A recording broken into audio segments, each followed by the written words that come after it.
What if I told you that Trump's tariffs could cost you $80 billion a year in higher prices, and 3 million American jobs might be on the line? These tariffs are about to hit industries hard, from your automotive bills to your grocery prices, but are they really protecting American workers, or are they setting up the U.S.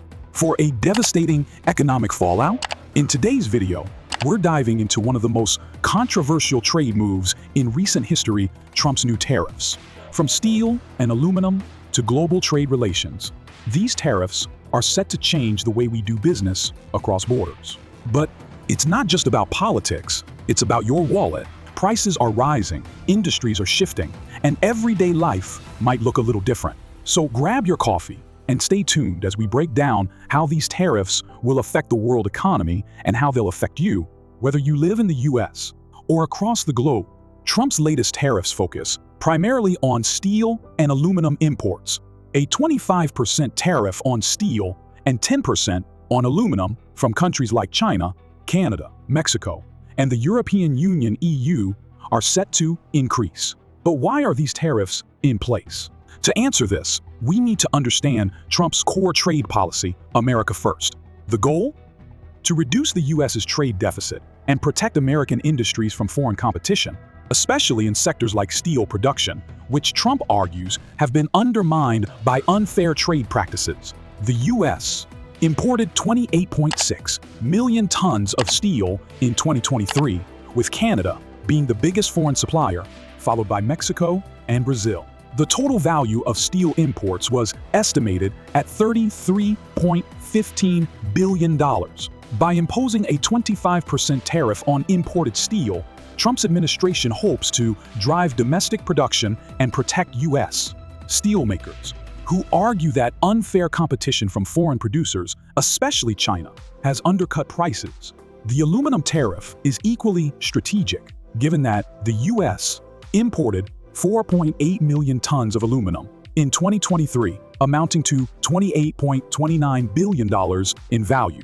By imposing a 10% tariff, the Trump administration aims to bolster U.S. aluminum manufacturers, which are often priced out by cheaper overseas options. For the average American, the most immediate effect will likely be felt in the price of goods that depend on steel and aluminum, like cars, electronics, or appliances. Steel and aluminum represent 2% of the cost of a typical American car. This may lead to a $200 to $400 increase in car prices, depending on the manufacturer. The construction industry will feel the squeeze too, with construction material prices already rising by 20% in 2023 due to tariffs. This may drive up costs for new homes and commercial buildings, affecting both buyers and builders. As expected, the global community is not sitting idle. The European Union has already signaled a strong response, threatening tariffs on U.S. goods like bourbon, motorcycles, and denim. This isn't new territory for the EU. They retaliated in a similar fashion in 2018 when Trump first imposed tariffs on steel and aluminum. But what makes this round different? The stakes are higher. The US and EU share the world's largest trading relationship, valued at over €1.6 trillion, $1.7 trillion in goods and services in 2023. In terms of exports, the EU exports €503 billion worth of goods and services to the US, and imports about €347 billion from the US. The EU's counter tariffs could affect industries far beyond steel and aluminum, expanding the ripple effect across the global economy. The EU already imposed €2.8 billion worth of retaliatory tariffs in 2018, targeting goods like American whiskey, Harley-Davidson motorcycles, and denim.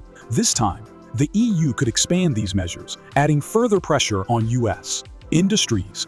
For instance, European sales of U.S. motorcycles totaled €9 billion in 2023, with Harley-Davidson accounting for over half of this market share. A 25% tariff on U.S. motorcycles could severely affect U.S. manufacturers, which rely on exports for a significant portion of their sales. For Europeans, it could mean higher prices for U.S. products. Expect to pay more for Harley-Davidson motorcycles, American whiskey, or jeans made in the U.S. For global consumers, Disruptions in the tech industry could lead to delayed product releases or higher prices for popular tech gadgets. In 2023, Apple alone made up 27.6% of the global smartphone market, so any impact on its supply chain could translate into higher prices for iPhones or delayed availability. While tariffs are intended to protect domestic industries, they often come with unintended consequences. The World Trade Organization, WTO, has already raised concerns about the potential for a global recession as a result of escalating trade wars.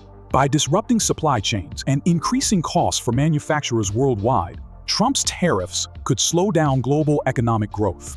China is particularly affected, given its massive role in global steel production. China produced over 1 billion metric tons of steel in 2023, accounting for over 50% of the global supply. The United States' tariffs on Chinese steel and aluminum have already triggered China's own retaliatory tariffs, particularly on agricultural goods like soybeans and pork. China is one of the largest markets for U.S. farmers, with exports of U.S.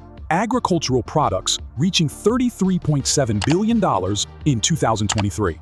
If this trade war intensifies, U.S. farmers, particularly those in Midwestern states, may face lower prices for their goods due to China's reduced demand. In 2023 U.S., soybean exports to China dropped by 15%, which cost farmers $1.4 billion. For the average American family, the consequences could be far-reaching. If U.S. farmers lose access to Chinese markets, it could lead to surpluses of certain crops in the U.S., which may depress prices. But for consumers, this could also translate into price hikes on certain foods. Soybeans are a major ingredient in animal feed, meaning higher feed prices could raise the cost of meat and dairy. Similarly, delays in the delivery of products that rely on Chinese manufacturing, such as toys, electronics, and apparel, could become more common. The global supply chain has already faced disruptions due to the COVID-19 pandemic, and this trade war may extend delays, making it difficult for companies to stockpile inventory for holiday seasons or peak sales periods. Trump's tariffs are designed to boost the U.S. economy by pushing more domestic production. However, there are potential pitfalls. U.S. businesses that rely on imported steel, e.g., automobile manufacturers like General Motors and Ford, could face higher costs. This, in turn, might reduce profit margins or lead to job cuts in industries reliant on global supply chains. In 2023, the automobile industry in the U.S. accounted for over $430 billion in sales, with foreign imports representing a significant portion. In total, the U.S. steel industry is worth approximately $53 billion annually. While tariffs may increase domestic production, they will likely raise the cost of production for many industries, leading to price hikes for consumers. On the other hand, there's a strong argument that the tariffs will push U.S. manufacturers to invest in more advanced production methods, including automation. If successful, this could lead to long-term gains in the manufacturing sector, but at the cost of labor. While some jobs might be created, the shift toward robotics and AI in manufacturing could mean fewer jobs for the average American worker. The U.S. manufacturing sector employed 12.7 million workers in 2023, but estimates suggest that robotics could displace as many as 1.5 million U.S. manufacturing jobs by 2030, making this an area of concern for the future. The economic shift toward more automation might create some fascinating changes. If you're in a manufacturing job, automation could reduce the number of available positions, even as businesses in the sector grow. Similarly, unemployment rates may rise in certain areas, while others, particularly those dependent on higher-skilled jobs in tech or management, see growth. One of the most controversial aspects of Trump's tariffs is the potential for them to signal the end of the liberal global trading order that has dominated the last few decades. Historically, the U.S. has been a strong advocate for free trade agreements, which aim to reduce barriers and encourage global economic integration. However, Trump's policies reflect a shift toward protectionism, where tariffs and trade barriers become tools to protect national interests. This marks a significant departure from the more collaborative approach seen in previous administrations. If this trend continues, the global trading system could become more fragmented, with countries focusing on regional trade deals rather than global agreements. In 2023, global trade accounted for $25 trillion in goods and services, with free trade agreements contributing to about 70% of that figure.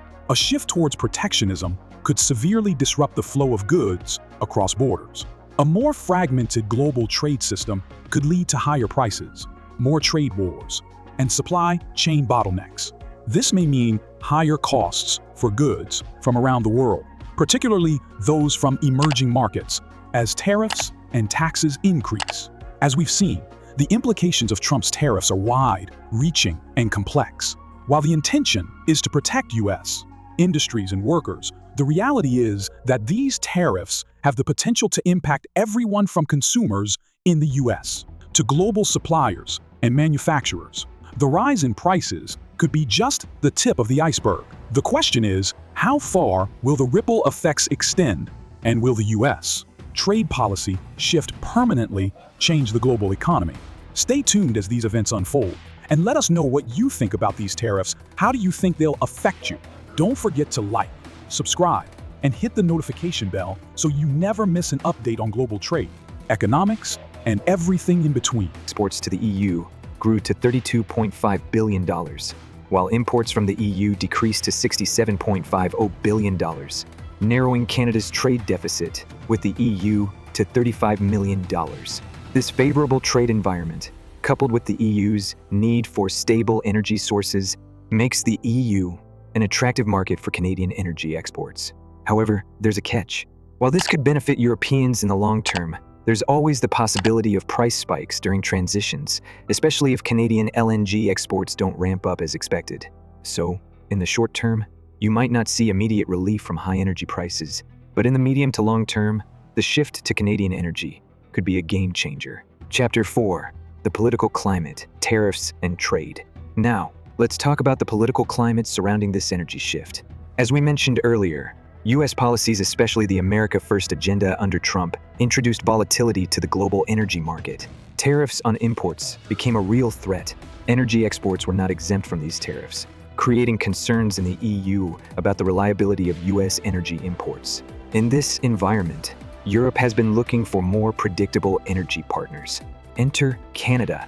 With a stable government and clear trade agreements in place, Canada provides a more predictable energy partner compared to the U.S. This was further solidified with the CETA deal in 2017, which eliminated tariffs on many goods, including energy resources, allowing for smoother energy trade between Canada and the EU.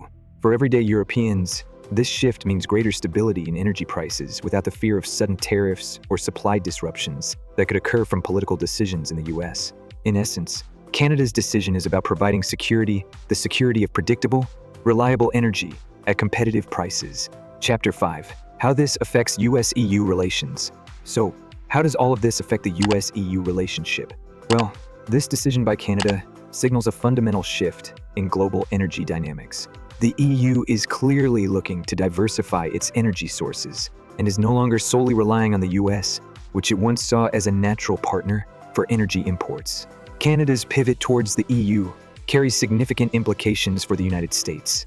In 2024, the U.S. faced a goods trade deficit with the EU, amounting to $235.6 billion, a 12.9% increase from 2023. While the U.S. remained a major LNG supplier to Europe, accounting for 45% of the EU's LNG imports in 2024, Canada's increased presence in the European energy market could intensify competition. This shift may prompt the U.S. to reassess its trade and energy strategies to maintain its influence in the global energy sector. For U.S. consumers, this shift could have indirect effects as well. If the EU moves away from U.S. energy imports, the U.S. may be forced to rely more heavily on domestic consumption and other international markets. This could influence the price of energy in the U.S., particularly if domestic supply falls short of demand. In summary, Canada's decision to pivot from the U.S. to the EU for energy exports at 0% tariffs marks a significant transformation in global trade relations. This move is set to enhance energy security for Europe, diversify Canada's export markets, and prompt the U.S. to reevaluate its position in the global energy arena. As these developments unfold, They will undoubtedly impact economies and daily lives across continents. We'd love to hear your thoughts on this evolving situation. How do you foresee these changes affecting you and your community? Share your insights in the comments below.